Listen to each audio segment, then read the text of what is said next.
largest meat-eating dinosaur ever found was dug out of the Egyptian desert more than a century ago. And for 30 years afterward it sat in a museum in Munich as the only one of its kind on the planet. The single physical proof that the animal had ever existed at all. Then, on a night in April of 1944, Allied bombers came over the city, and the museum took a direct hit, and the bones burned. All of them. And here is what makes that night the strangest thing that has ever happened in this science.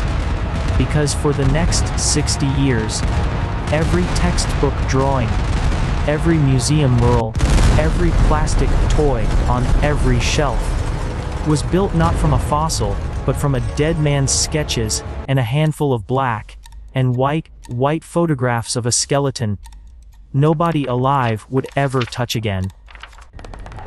We were describing a real animal entirely from memory, and yet we got it wrong in almost every way it is possible to get an animal wrong, which we did not find out until the desert decided, 70 years later, to hand some of it back.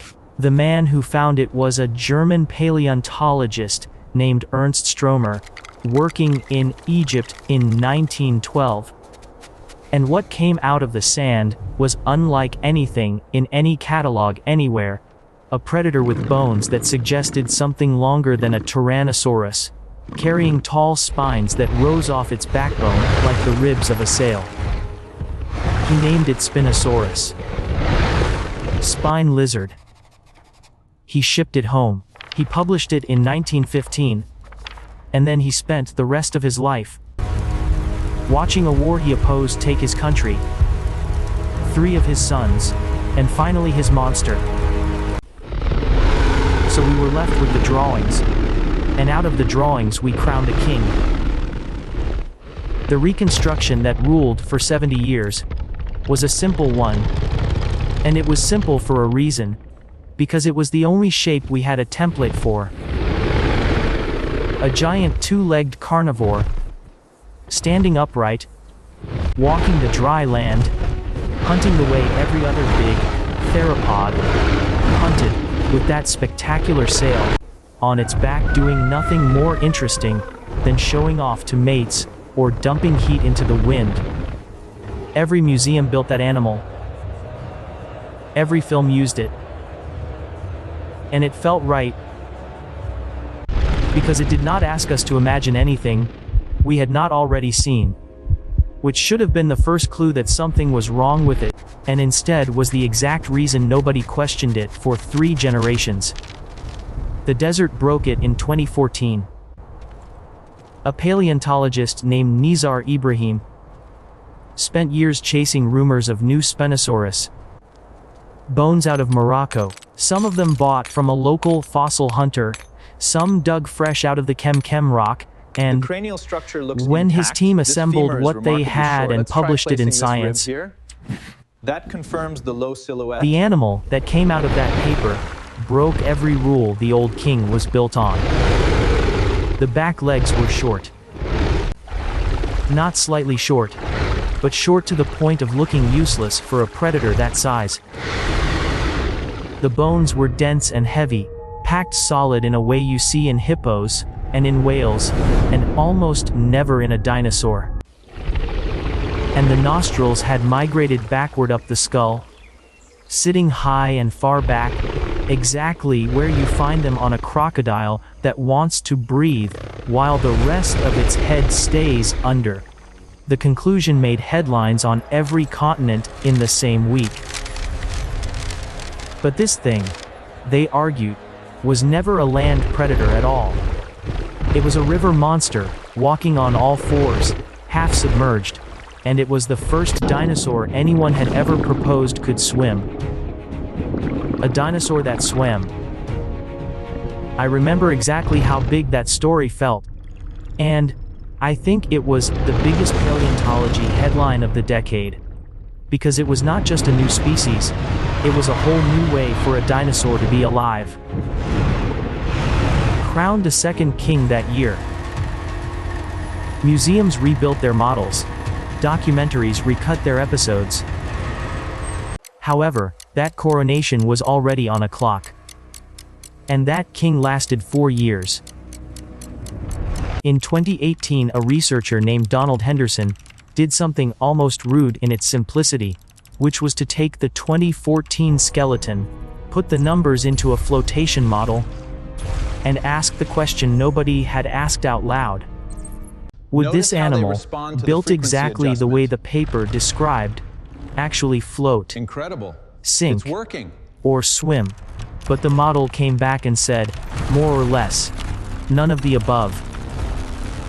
Built that way, it would either roll over sideways in the water like a badly loaded boat, or sit on the surface, bobbing like an oversized cork, unable to dive, unable to chase anything with any speed at all.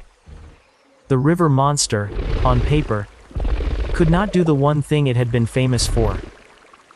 So now we had two respected teams, No, the data clearly both supports the working red from path, real but bone, Blue energy pattern is reaching undeniable. opposite Impossible to see the conclusions spectral about analysis. whether the That's a largest predator misinterpretation. The in the matrix history aligns here. of this planet could swim. And neither one of them had a complete skeleton to check their work against.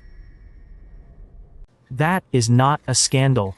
In fact, Curious that is detail just here. what it looks like when a Needs a science closer has look. to reconstruct an entire animal from a partial one.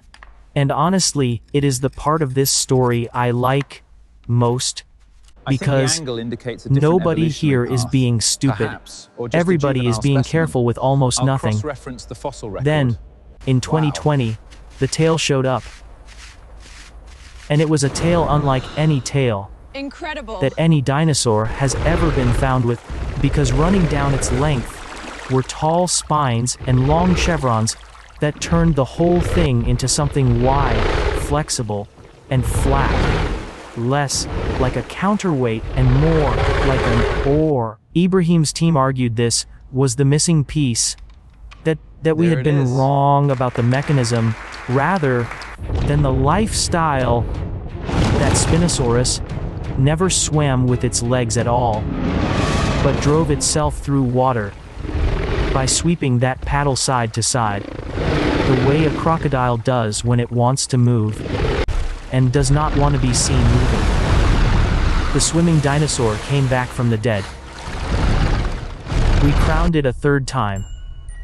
2 years later, Paul Sereno and his colleagues took the whole skeleton, not just the tail, It's moving and too recalculated where the animal's center of That's mass not where it should actually be. sat. And We their need to answer stop was it. blunt to the point of being a little brutal. The weight was too far forward. Too much of it sat in the chest and the skull for an animal that needed to balance and steer in open water.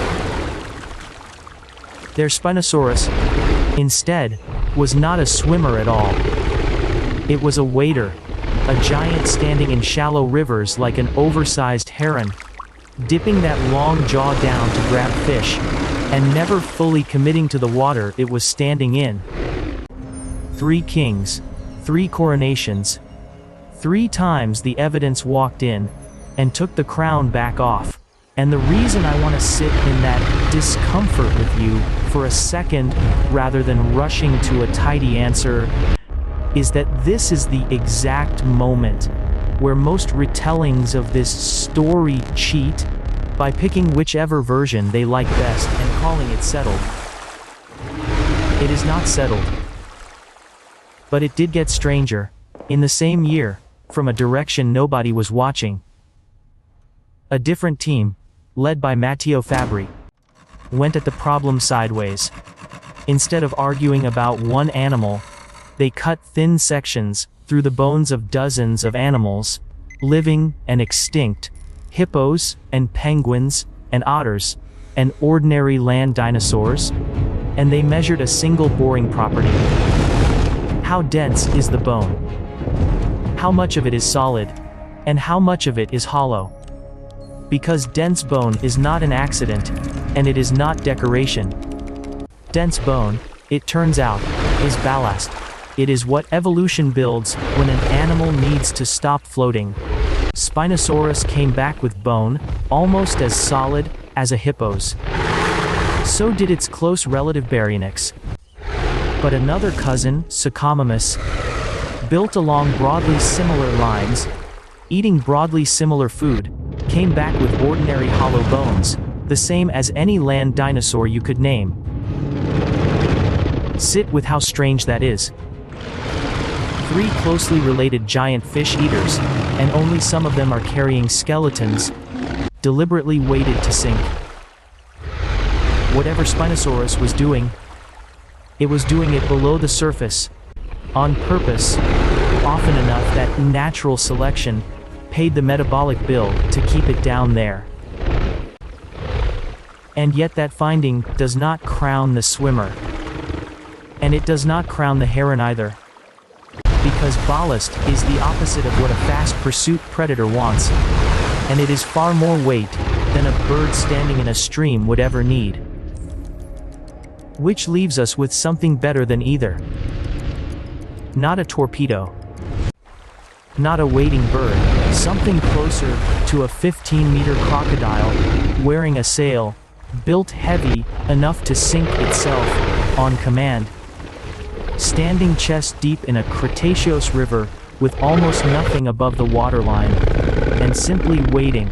And I will be straight about my own bias here, because I think that animal is more frightening than the swimmer Noted. we It spent a needs decade reinforcement arguing before about. removal.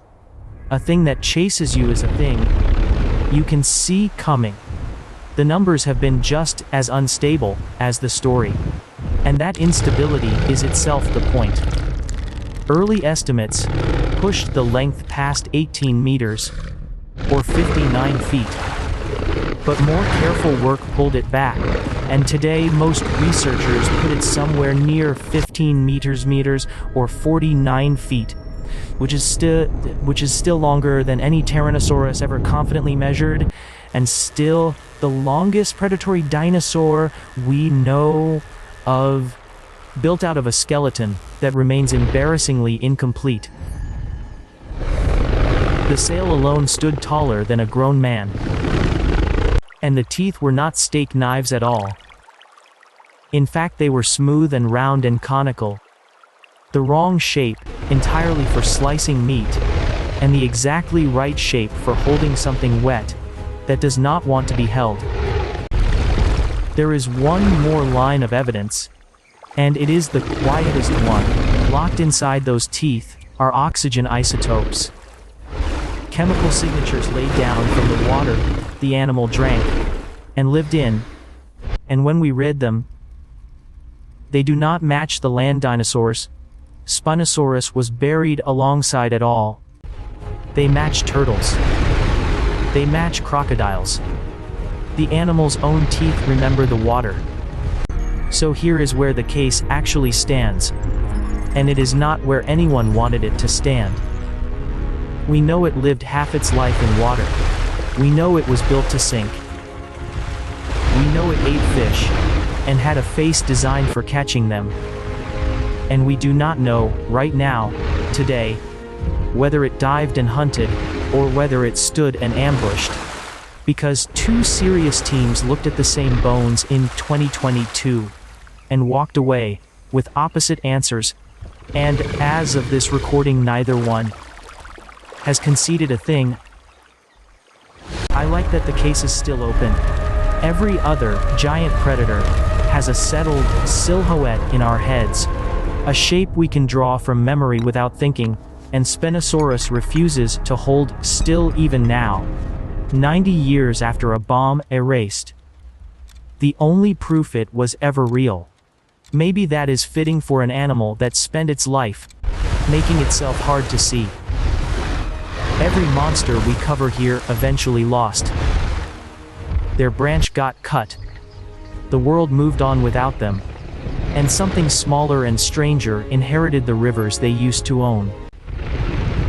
Spinosaurus is no exception, and the water it ruled belongs now to crocodiles a fraction of its size. But its argument never ended, because the one skeleton that could have ended it burned in a museum in 1944, and every bone we have pulled out of the ground since has only opened the question wider. Ernst Stromer died in 1952, believing his monster was gone for good. But he was wrong about that too. And I think he would have enjoyed being wrong about that. And I think he would have enjoyed even more that we still cannot agree on what he found. Until next time, on Ashborne Ancestors.